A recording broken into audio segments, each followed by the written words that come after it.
Yo, close my Welcome to the door. Diary Bring me of my Dating Over 50 phone. with Tanya R. Lewis, the hottest dating show on social media, hosted by the sassiest model of them all, Tanya R.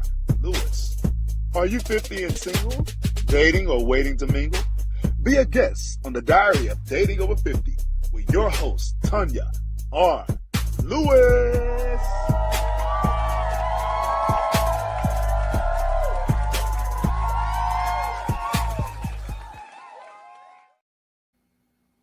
Hello out there. Hello. Welcome to another episode of the Diary of Dating Over 50 with Tanya R. Lewis. Hey guys. So I have a great topic tonight.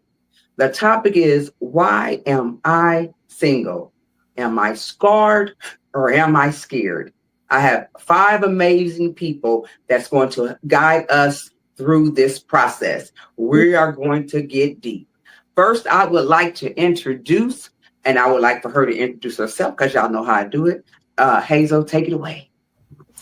Hello, everyone. How's you doing? I am Dr. Hazel J. I am a grief transformation lifestyle coach. I am also a published author. I am also a therapist. I do hypnotherapy, cognitive behavior therapy, past life regression, and I'm all about helping clients be able to glow in the dark so they can illuminate in the light to walk in their tailor-made purpose. Yes, thank you. All right, Shantae, do yours. Do your thing. Ooh, I'm supposed to follow her. Yes, queen. Well, my name is Shantae. I am also a published author under my name, Shantae C. Richard. I have 2 published books out there, more coming soon. I do a lot of things. I'm a Renaissance woman. I've had businesses currently working on some behind the scene businesses so that, I can keep that stream of income flowing. However, I'm trying to figure out these answers to these questions too. Are we scared? Are we scarred? I need to know. So I'm here for the conversation. Well, we're going to dive in. All right, Mr. Ronaldo. We have a man on the panel, y'all. We have a man. Yay! Hello, Go ahead and introduce yourself, sir. Thank you, ma'am. My name is Ronaldo Wade. I've been doing podcasting for about 17 years now. I'm originally from Cleveland, Ohio, as well. I now live in Greensboro, North Carolina, and I've been on many relationship panels and conferences across the country. So I'm just giving the male's perspective on this evening. Y'all ladies gonna appreciate that too. Are you single, Ronaldo? Very. Okay, because ladies be in my inbox after my shows. Okay. Very. Take it away, Karana. Hello, my name is Karana Hosey. I am in Ohio and I'm a Midwest peach. I am residing in Atlanta and I am a 4-time author, international best-selling author as of real estate broker, coach, podcast host, and I am out here just on a mission to help women master life, build legacies, and make an impact one story at a time. So we sure appreciate you, ma'am. Yes, ma'am. All right. Definitely not least. Go ahead, Miss Rita. I am Rita Parker from Washington, D.C., born in North Carolina, moved to D.C. when I was 4, currently living in the Atlanta area. I am an actor. I am also a published author, and I am an entrepreneur.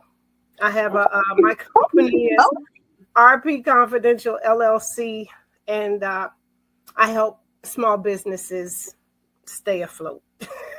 Oh my, we appreciate you. We need that because you don't. It's hard to learn from trial and error as a small business because every trial could put you out of business. So thank you for that.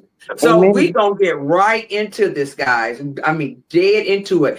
And Miss Hazel, we're gonna have you, Dr. Hazel, we're gonna have you go last because you're gonna clean up, our little messes, okay? Because I know I can get a little messy at times. So anyway, okay. So the first question is, can each of you share a pivotal moment in your dating life that left you feeling either scarred or scared?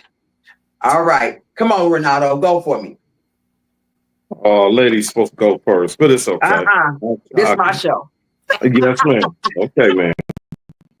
I'm just a gentleman. That's all. We want to hear from the male because the ladies, we got so many ladies. So I'm gonna pick on you a lot. So go right ahead. Okay. Yes, ma'am. I believe that my previous marriage had left me scarred for a minute, and I had to go into to get some counseling. I was married for 10 years. I've been divorced for 5 years now. And men are not scared of marriage, as people would say, such a taboo. Men are scared of divorce. Wow. And the reason being is because there's so much that we lose. And I feel the main thing with my perspective from what I went through, I had to go to a therapist because men really don't like to discuss the hurt and the pain that they have went through. A lot of men don't like to go through the therapy and the healing process, get back out. So that was my perspective. My previous marriage left me scarred. You know what? I appreciate that honesty. Wow. Do you know a lot of men, you got to like choke their tongue out their mouth to get them to say that? I appreciate that. Okay. Shantae, you about to fall out your chair. Go ahead. I'm fine. I'm fine. Lord, I think I used to be scarred from my marriage because I've been divorced since I just celebrated, I think 19 years. She say celebrated. I did. And let me say this. Let me say why. At first, I was scarred because I was young. I thought we were going to be together forever. I thought we were going to grow. But we were so young that we didn't really even know what we wanted. You know what I mean? And at the end of the day, I had to go through my many chapters of acceptance, my many chapters of therapy for myself to figure out that I didn't love him the way I should have. Okay.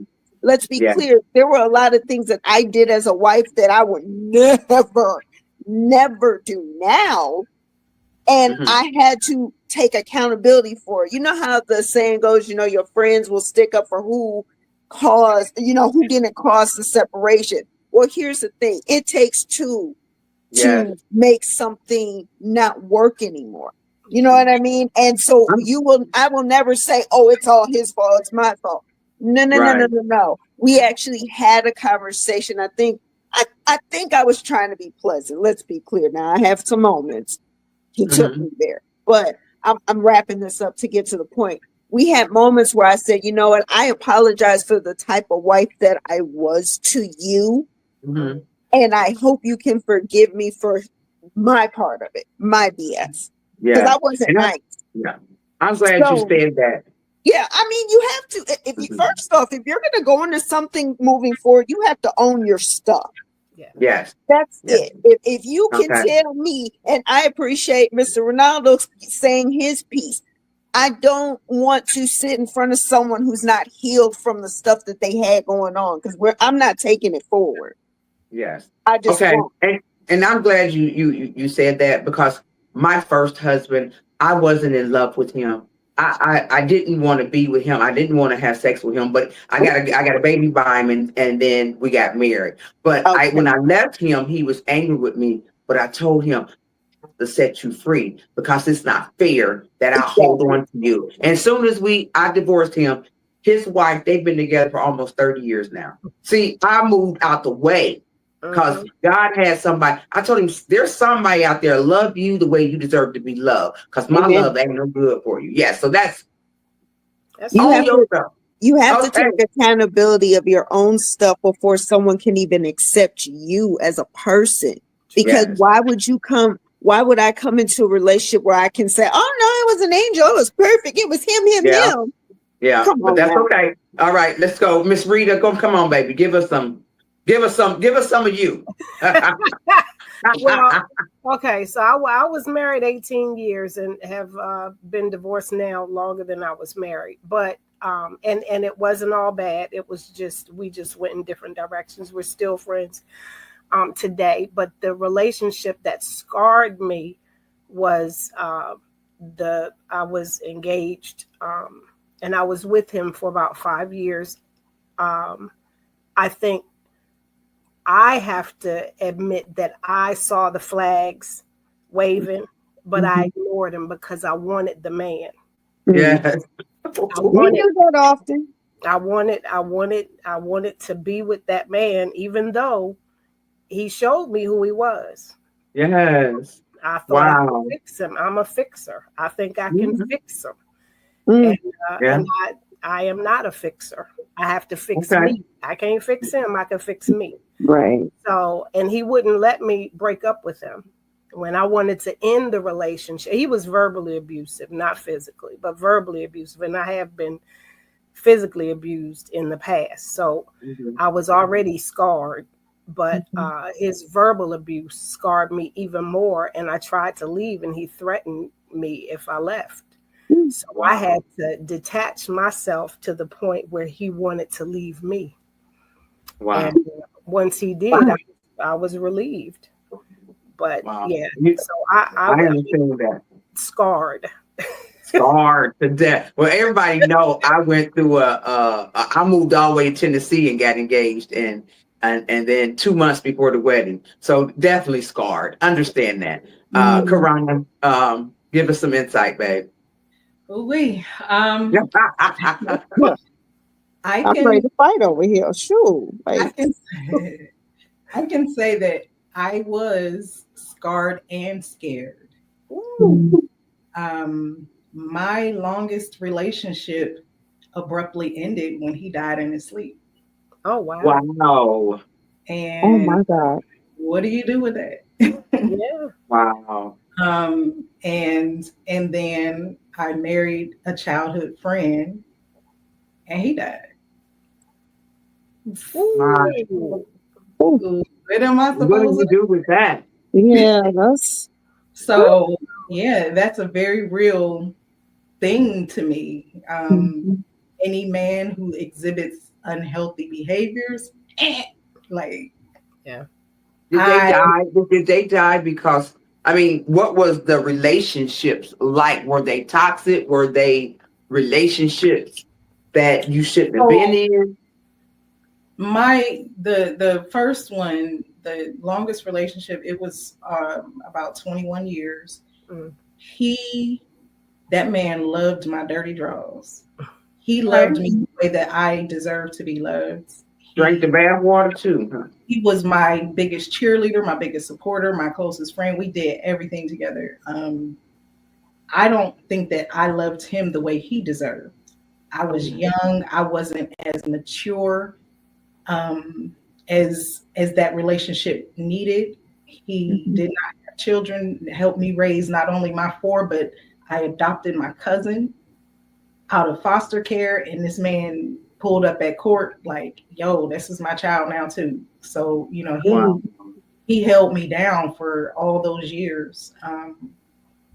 And I mean, I wasn't terrible, but I know that I could have been better to him. And when he died, the guilt ate me up. Like it just ate me up. So yeah. Scarred and scared, man. All right. Ms. Hazel, come on, give us some professional opinions on this. Because I got everybody. Shantae was scarred. Ronaldo was scared. Or do I have that backwards? Karana was both. And Rita was scarred. Okay, so I took some notes. So I'm gonna go off my notes real quick. Give me a moment. Now, Ronaldo, I heard when he said it's not the marriage, it was the divorce. I really appreciate how you understood that you needed to get some. All of you, it sounded like all of you said you at some point you went and got help, whether you decided to accept what happened and you worked through it, or you went to seek out outside help. So that's good. Just some things maybe to to just consider or even share out with other folks if they approach you about this, about being scared or scarred. So a lot of times when us being scared and scarred is really connected to something that we've endured in our childhood, and we've associated it to that. So while it's it's scarring, or it reminds you of something, it's still some part of us from our childhood that resonated with that, and it kind of like further made it like, here, see, I told you, and here's more evidence. See, you tried, or you did, and see, look at you, see what happened to you. So a lot of times it's really like, it could be like, okay, well, this is what's happening. Let me go and see if I can unlock something from my childhood to see what's connected to it, so I can resolve that. Because to live in being scarred or being scared, how are you able to really attract or have what you want in any part of your life? Because you can be scared and scarred for a job. You could be scared and scarred in an intimate relationship. You could be scared or scarred to make a decision. Like, all of those things come up. It's not just connected directly to a relationship. Does that make sense? Yes, it makes sense. Yes, it makes sense. And so can I ask a question to that? To what I just said, is there, based off of me saying the scared or scarred, can you, moving forward, were you scared or scarred in a decision that you were trying to make after that happened, when you left that relationship, or when you didn't get into another relationship? Did you see the connection to that at all? Whom are you asking? It doesn't matter. Whoever I don't know who it relates with. Well, that kind of plays on another question that I have. Okay, sorry. Go ahead. That'll come up. So my next question is, what emotions do you associate with the ideal of dating over 50? Everybody think about it. What emotion, pick one emotion that you associate right now with the ideal of dating over 50. And who's ready to go first for me? What emotion? Go ahead, Shantae. Nervous. You're nervous? Oh, yeah. What? Explain your nervousness. So, and I have to come clean. I think I'm not 50 yet. I am. Yes, I know you're not. I know you're very close. You're the baby on here. I am the baby on here. I'm 46, going to be 47 this year. So, yeah. But I haven't had a serious relationship in a long time. And I'm nervous because I do want that companionship. I want someone I can be just everything with and nothing at all. But then I also like my space. I like my peace, and I don't know how that's going to mesh. And I don't know about what type of compromise. Huh? How you can coexist? Yeah, some of my compromises may not be theirs. And, some of it's just a little nerve-wracking. So it's nervousness. I haven't really put myself out there till probably today. People actually seeing me. Okay. This is my first time talking about dating in a very long time. Okay. Anybody else ready? Go ahead, Rita. Yeah, I think fear. Fear is real. It's a fear of submitting to someone who may not care for me the way I feel like I want to be cared for, need to be cared for. Fear that somebody is not going to necessarily accept me with all of my flaws. Fear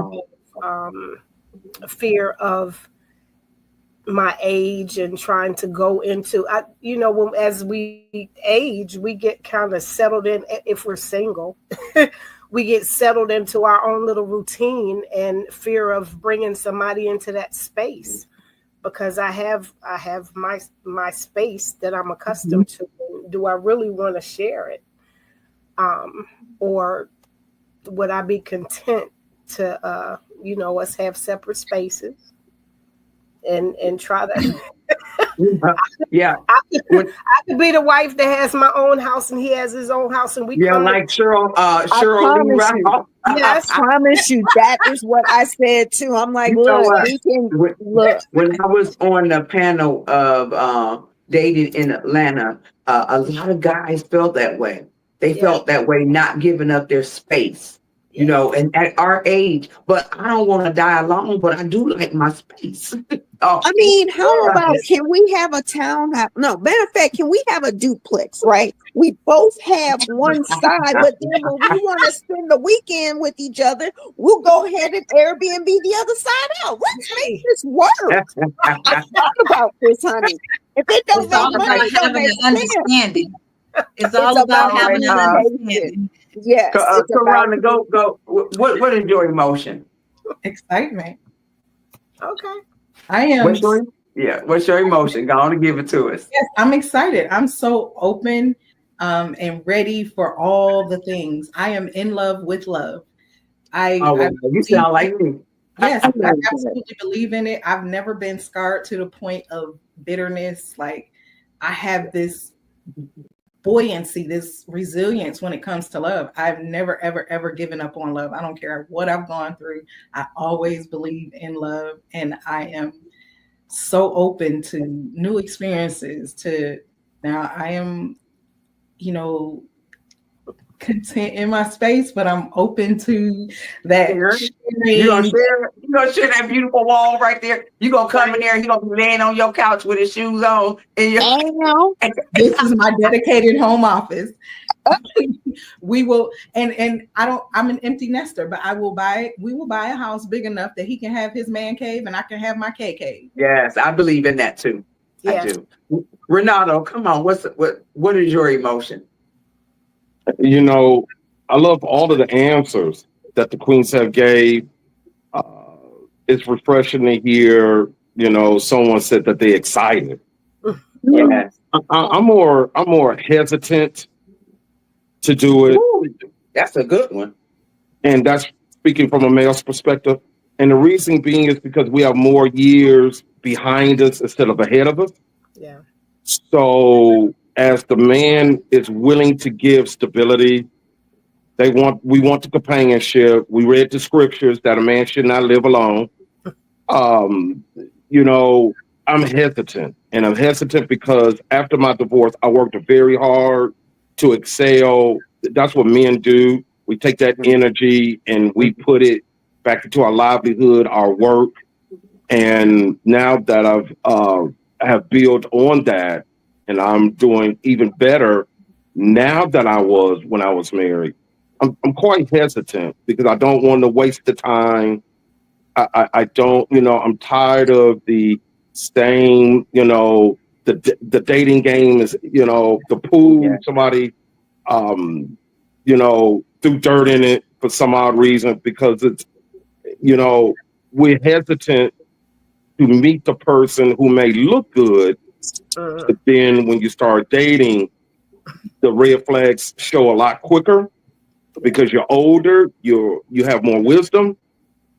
And with that, I'm kind of hesitant.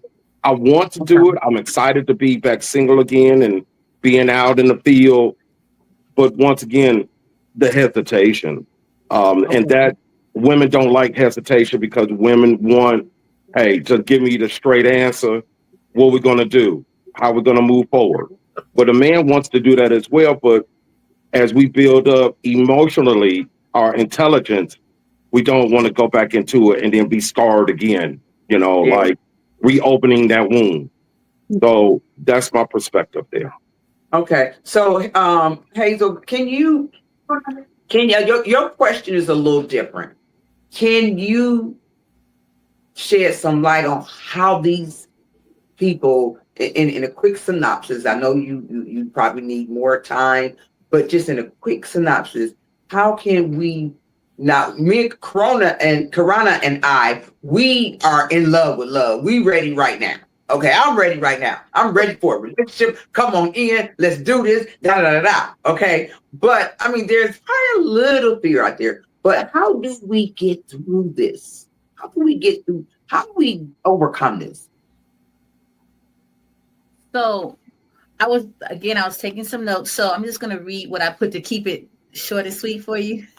Really, it's boiling. It's really deeper. It's really being able to identify that there's deeper emotions connected to it, right? So it's what it really boils down to. It can be anxiety, it can be tension, it can be shrinking inside, the fear of surrendering control, the fear of trusting deeply. It can be the grief of carrying that invisible weight of shame that's associated, like I did it before and it didn't work, and I gave this part, or I let this part go, or I knew he wasn't the one, but I came up with an idea that he was the one or that she was the one, and I still gave it my all, and then here I am again. Like, and to Ronaldo, it's, man, I'm better, like the big picture outside looking out, I'm better and bigger than where I was. Like, what if I don't do, what if I do the same thing? So then it becomes, do I trust myself in my decision when I'm picking the right person? But in order to trust yourself, right, you have to know that no matter what the outcome is, it was the best decision that you made at that time. And then learning how to shift the perspective, like, you know what, hey, it didn't work. It didn't work.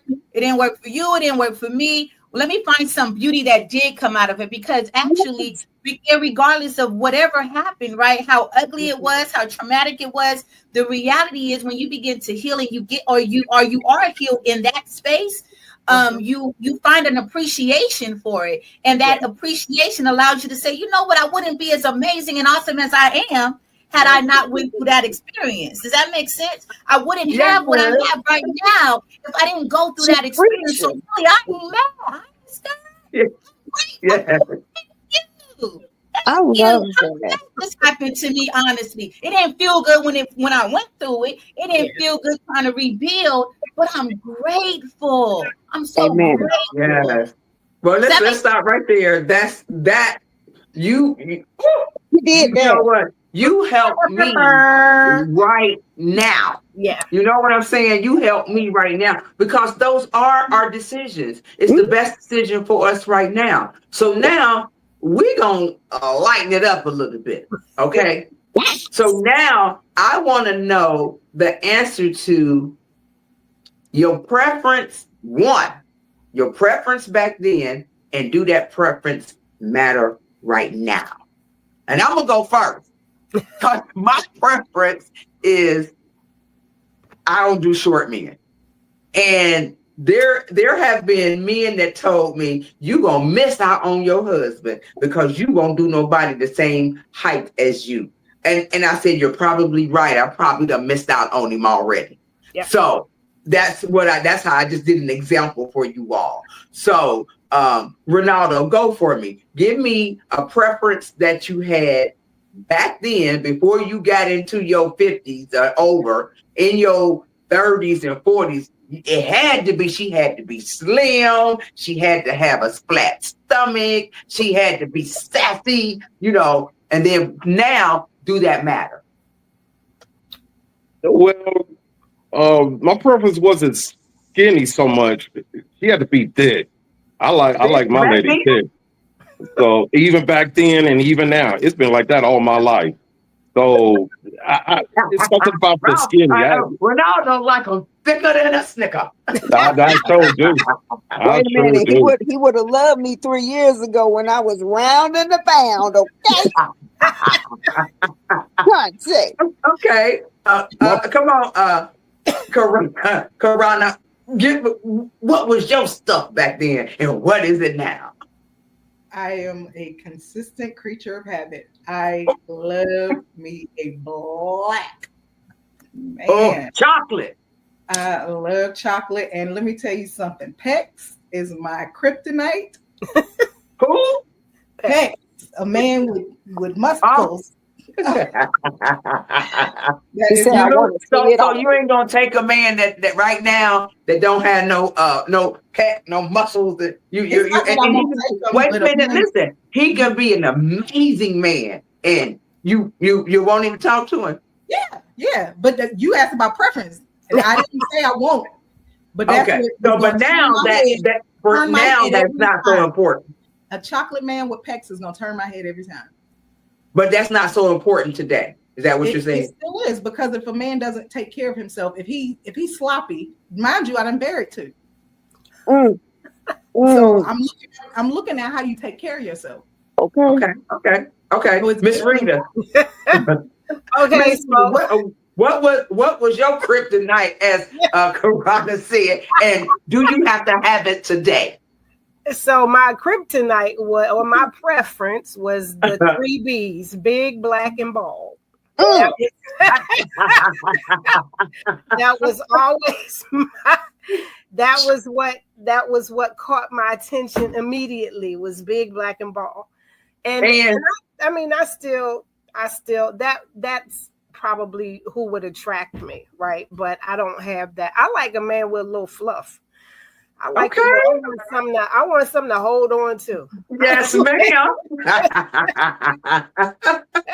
Okay. Shantae, what's yours, darling? Oh, I'll be forgetting that people can see my face.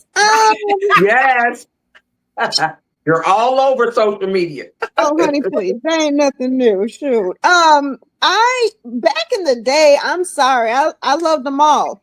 I loved them all back in the day. There really wasn't a preference. I'm not gonna tell you, I'm not no stranger to being seductive and loving to them all. Yes. Okay. Now first off, you gotta look like something, because now I look like something. So please, no shade. I need you to be plickety plack, because we plickety plack here over here. That's just it. And your hygiene. If you don't have insurance for your teeth, Oh, I love a good mouth. trying to see, because if you smile at me and I'm like, hey, what's up, Zaddy? Lose your mind. Honey, Okay, so all kinds of submissive. Okay, Dr. Hazel, what's wrong with us? ain't nothing wrong with me. I am What's wrong wonderful. with us? Listen, I'm not gonna I was trying to take notes and everything. I'm trying to stay focused, right? Because I can just go on and on and on, right? So some of the things that I wanted to share was that sometimes our preferences can be shaped by trauma, unmet needs, fantasy, or survival. And some of those preferences can be linked or often linked to like our healing or our old wound or avoiding old pain. So for example, I'll give me for an example. My dad, he went through a lot of abuse, right? Mentally, emotionally, physically, financially, by my mom. So I considered him to be a weak man, right? That's what I considered growing up. I didn't know that. Okay. What I did was, so I went to the opposite, and I said, "Oh, I'm attracted to the dudes in the street." My dad was a businessman too, though, so I did like that, and my dad was very smart, so I did like those things because she couldn't impact those things. So I appreciated that. So I liked the dude who was in the streets. I liked the dude who was about his money. He thought he was like quick with it. Like I like that, but that also came with other things. Bug in a life. Man, and so then I coined it and said I liked a reformed thug, right?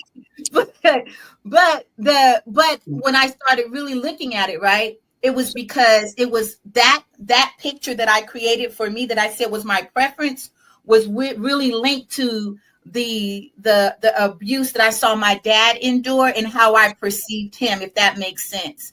If we had, I heard someone say a short man. If we were picked on about our height, or if we were the tallest, or if we, if those things happen, then subconsciously we'll say, well, I don't want nobody shorter than me. I need somebody to be my height. But you know what? Let me tell you something. You hit on something so tough, because my first boyfriend was shorter than me, and his family was. They had money. They lived on one side of the track, and I lived in the projects. And his mother and father hated me. They did everything we could. I'm telling you, he was short, but that thug that lived on the other side, he was 6'2" and was terrible. But because the way they treat that trauma, girl, I'm gonna have to pay you because I'm sitting in a therapy chair. PTSD from dating. I'm Yeah, telling you, it's real. Okay. So go ahead. And with that, it can be that, you know, a lot of times our surface traits, like the money, the looks, the attention, it goes really deeper to the part of it being safety, being respect, being consistency. So if those weren't fully met in our childhood or in an experience where we thought we'd given a more of us than we initially wanted to because we felt safe and vulnerable, then that will begin to impact us in our preferences too. So like I remember, and then I'm a hush. I remember my high school sweetheart was fine. Everybody wanted him. Every female wanted him. It was like, why he even want you? Like they wanted him. And while I loved him and while he saved me when I was homeless and all these things, we were high school sweethearts. While all of those things happened, he still cheated on me. He still dogged me out. He still did all those things. And so what did I say? I'm going to get me an ugly dude. Okay. And make you cute. Ugly dude. Because I made the assumption that an ugly dude would treat me better than a fine dude. Whatever I thought at that time in my young age, what a fine dude wasn't an ugly dude. Everybody's beautiful in their own way now, but you know, there's still preferences, right? Right. I chose someone who was totally opposite than what I had gave myself to, and that dogged me out. So I said, I'm gonna go to that. But what I realized, it ain't even about preferences, really.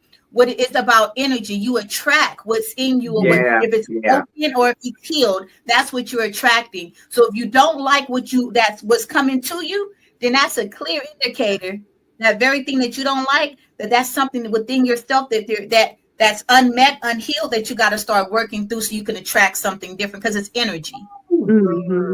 Okay. So now we're gonna go on to our children. Okay.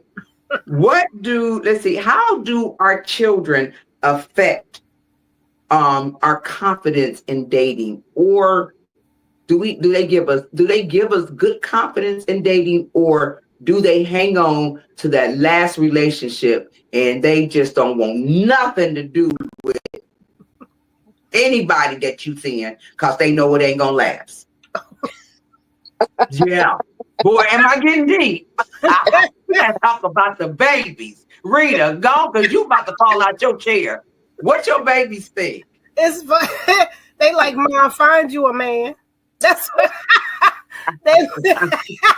Is that what they saying? That's what, yes, they are like, we need to get you out dating. You don't go nowhere. You can't meet nobody if you're in the house. Blah, blah, blah, blah. They are, because I mean, I have 2 adult daughters. My baby girl just turned 40.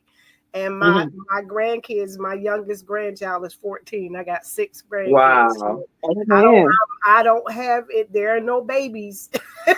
And they want you to go and date.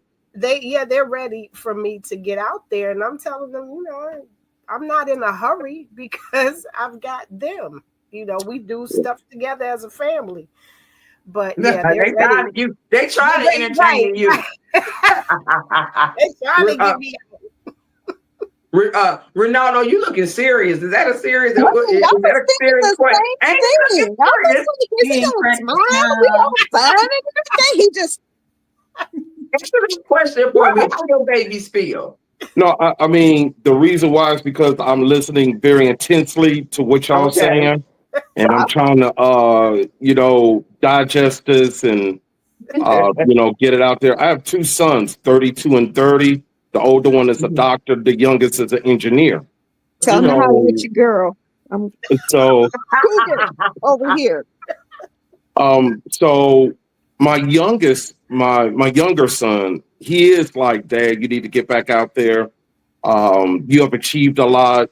Why don't you get back out there? Why don't you, you ain't got to marry him yet. Just go ahead and date. Wow. And then escalate it to courting if so need be. Is your kid trying to school you? Yeah, they are. But the thing with the younger is he's not with anybody. So it's like, how you gonna try to call the kettle black? So you looking too deep into that. He's worried about you not being alone. I feel you, and I agree with that. And me just turning 56. Yeah, if we're talking about scared, yeah, that's what I'm afraid of. I'm afraid and scared of being alone. Yeah, So that's a question we're gonna talk about in a minute. right. Okay. Yeah, we're gonna talk about that. Yeah, so so your that- babies want you to get back out there. Yeah, Okay. they do. Karana.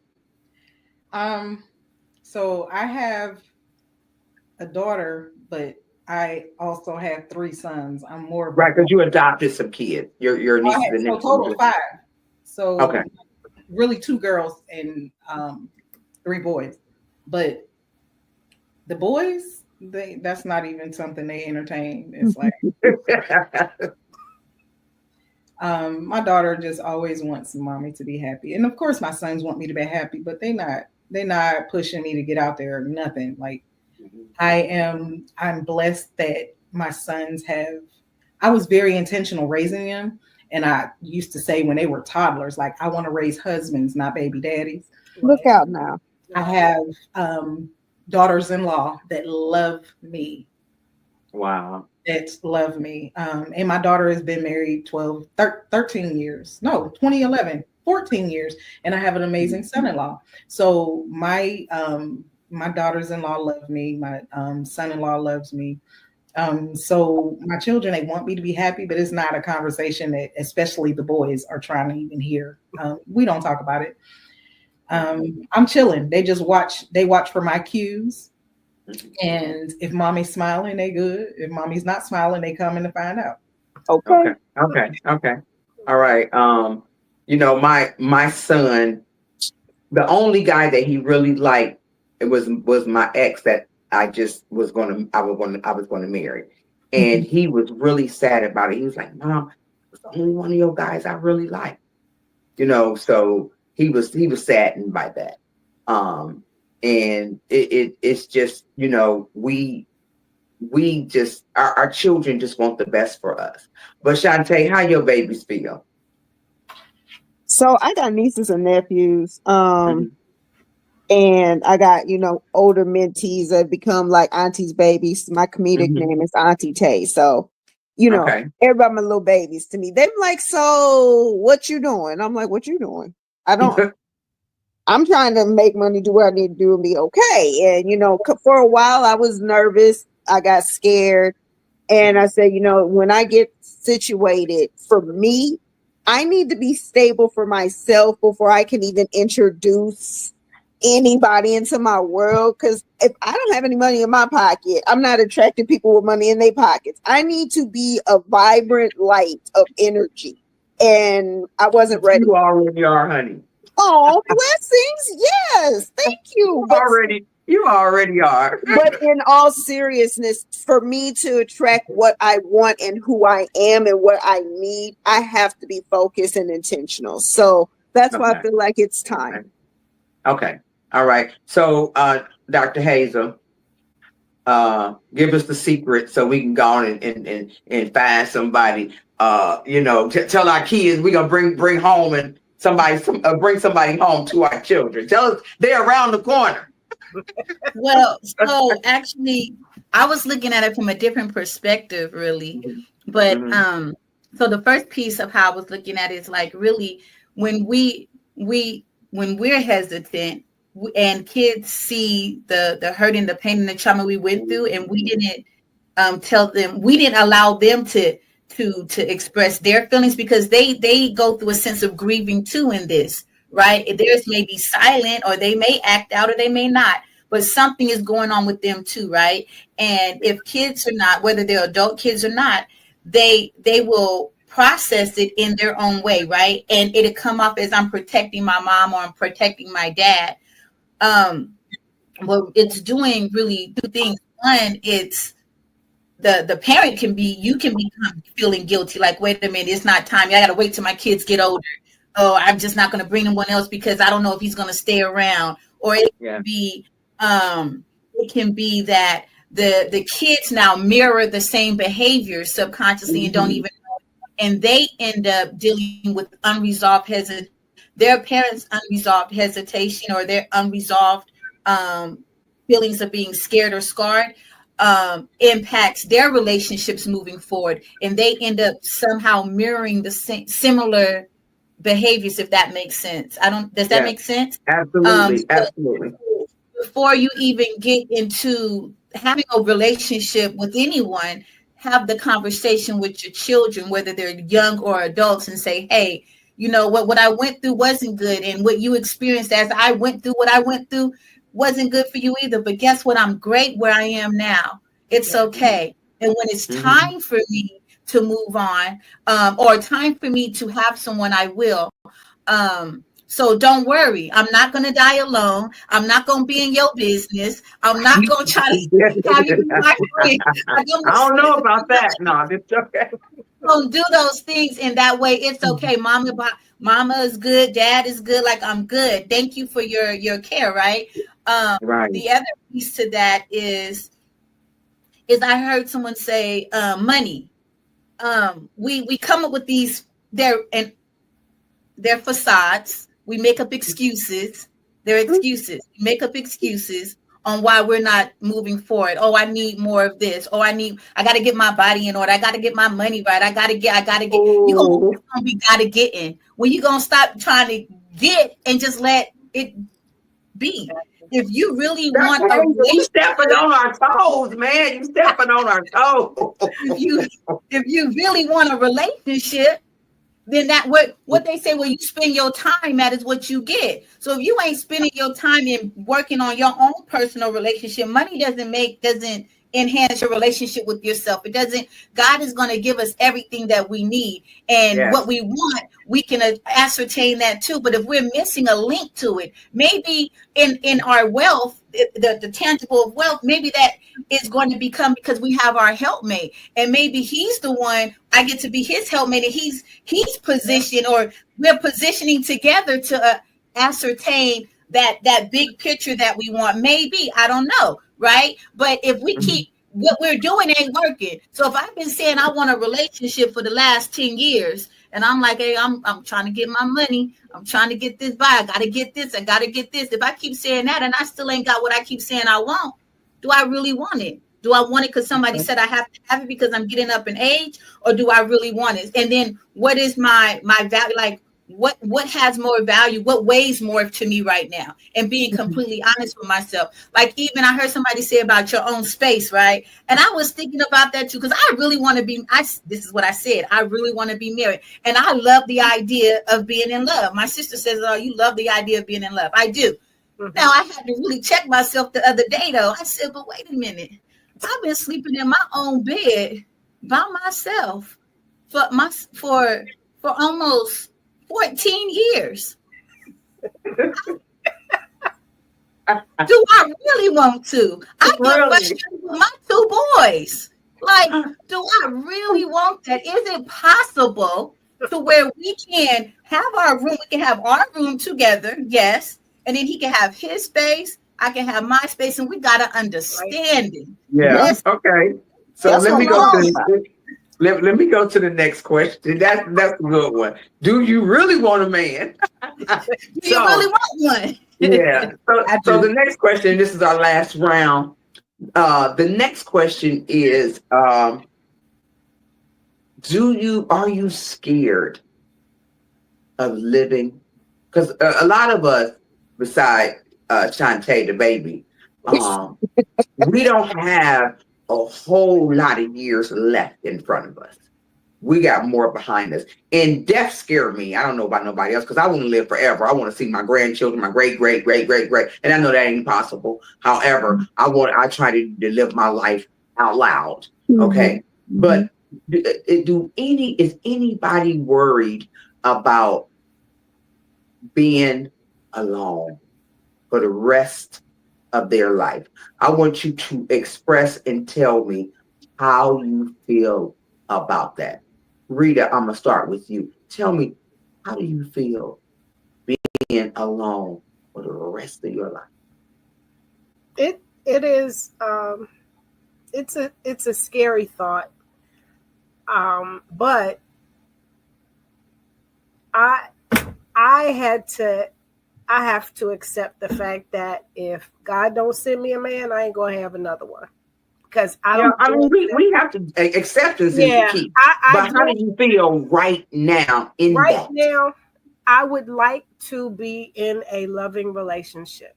I would like to have a companion to live out my life with. I would like to retire and have someone to travel with, to enjoy the rest of this life with. I would. I am scared because it seems as if there are a lot more single women than there are single men.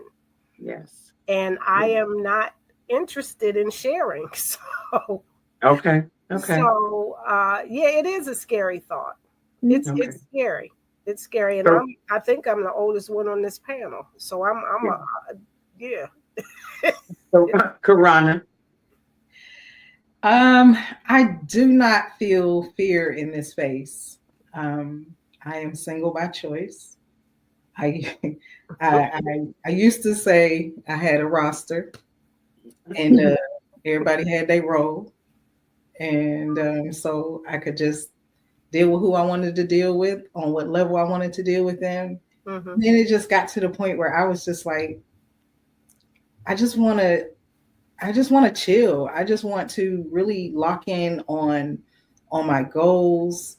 And so I am choosing to not date. I'm ready now, but I had chosen and I'm waiting. So I don't think that I'm scared of that. I'm definitely, so I don't know how, well, y'all probably don't know my story, but I've been on my deathbed 3 times. So death doesn't scare me. Doctors have written me off and walked out of my hospital room. So what else am I supposed to be scared of? Nothing. Wow. Nothing. So no, I'm not scared of that. Being alone is great. I get my best ideas when I'm by myself. Okay. All right. Ronaldo, what about you? That's powerful as to what she stated, because I'm afraid to meet somebody like her.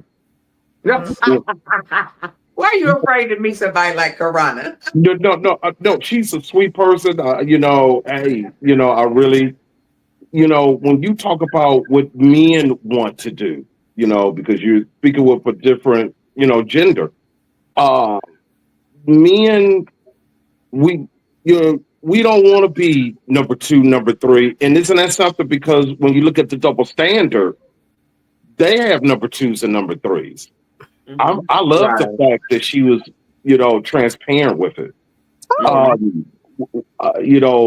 I'm more afraid not of being alone, but going back, like I stated earlier, like opening those wounds again of going all in. And, you put all your emotions and your feelings in this person, and then that person just feels at any time they could just get up and leave. Yeah, but you're not you're not scared of being alone. Is that what you're saying? No, I'm not. I'm more afraid of disappointment. I'm more afraid of I'm more afraid mostly of breakup. We too old for this. Like y'all said earlier, look, just be transparent. What we're gonna do? Are we gonna get married? Are we just gonna be sidekicks? Are we gonna be companions? What we're gonna do? Yeah. And that's what I'm afraid of. I'm afraid that, people in the future, who I deal with in the future, they're gonna come up with lies. They're gonna come up with excuses as to why they really don't want to fully commit. Okay. That's what I'm afraid of. All right, Miss Shantae. Am I scared to be alone? No, I'm not scared to be alone. Do I want to die alone? Absolutely not. At the end of the day, though, I'm at peace. Whatever is supposed to be for me, I'm helping what I would like. Put my good energy out there and make sure that I do the work on making it happen. I can't meet nobody in my bedroom.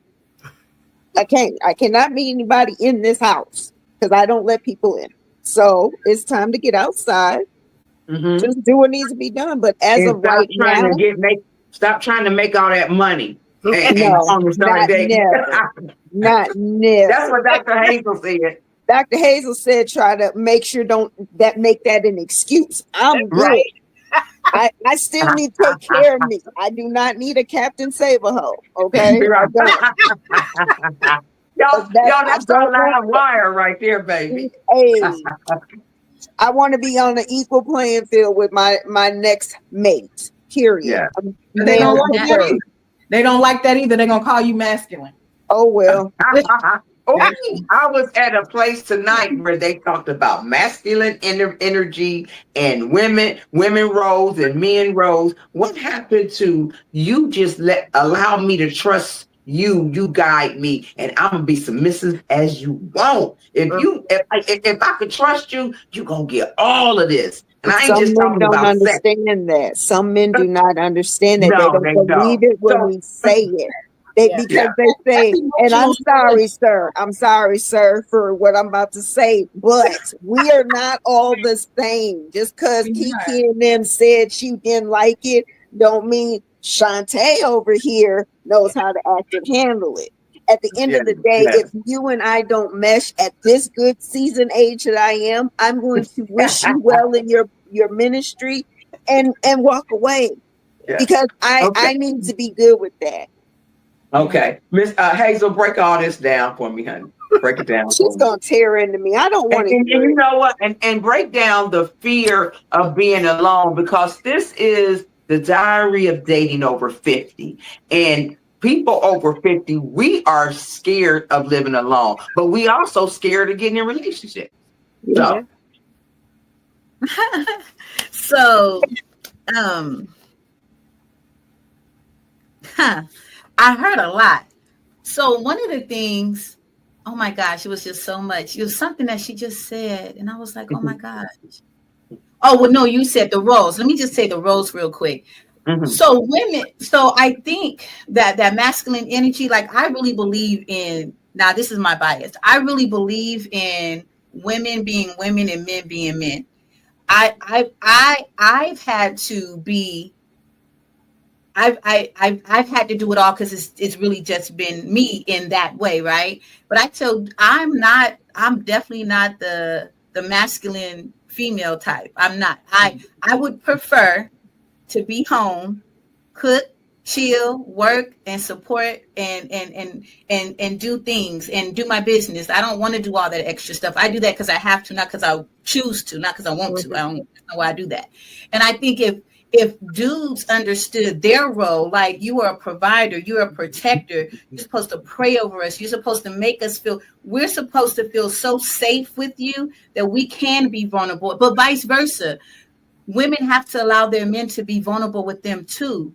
Like for him to be a protector and a provider doesn't mean he's just like, you know what I'm saying? He don't got to be like that. Right. He can be vulnerable and emotional and put his guard down. That doesn't make him a sucker. Like that makes him human. Like let's be realistic here, right? And then in terms of like just the fear of being alone, there's a big difference between being alone and being lonely, right? Yes. If in your loneliness, being lonely means that you still have stuff, fragments, right, that need to be worked out.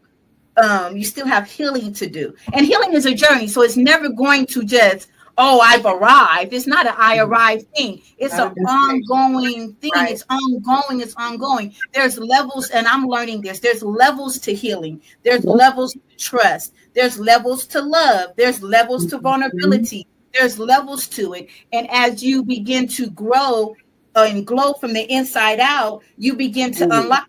Every experience unlocks something else. So you've never arrived anywhere.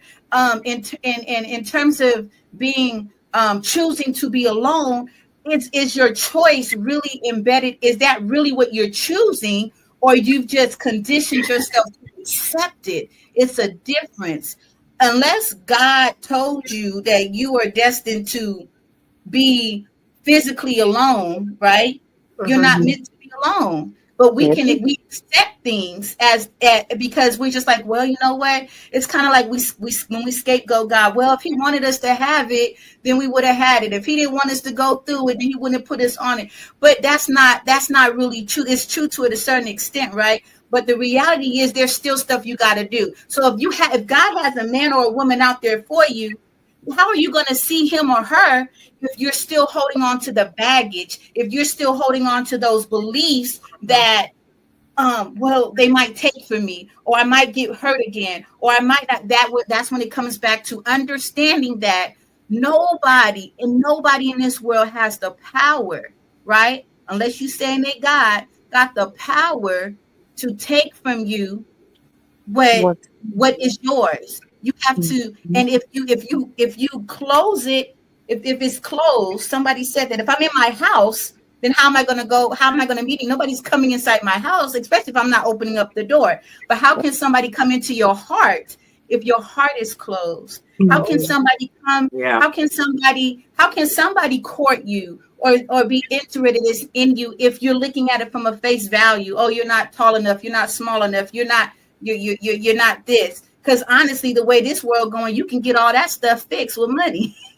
Yeah, right. Absolutely. Absolutely. So and they can have all of that together and be rotten to the core inside. Yeah. Like you have to really. So it really goes back to, again, you. What are my negotiable? What are my non-negotiables? And what am I really willing to work through? It's okay if they don't make the same amount of money. It's okay if they have less. But what is their ethic? What's their integrity? What is their position? What is their belief? What is their relationship with their selves? Like, how do they show up for themselves? That's an indicator on how they're going to show up for you. So you don't have to worry about being alone, right? It's not about being alone or being lonely. It's about just trusting in your ability to make the right decision for you based on your ability to trust you.